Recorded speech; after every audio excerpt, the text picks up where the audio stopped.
They're still traveling awful fast out there.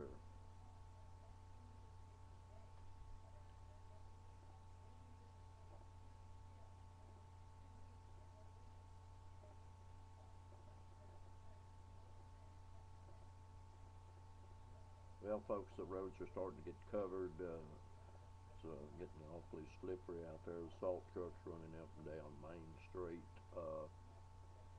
We've already seen some signs of slipping and sliding as we've gone along here. But traffic doesn't appear to be slowing down that much. I would say as the day continues on that may change depending on the temperature and what kind of road you're on there.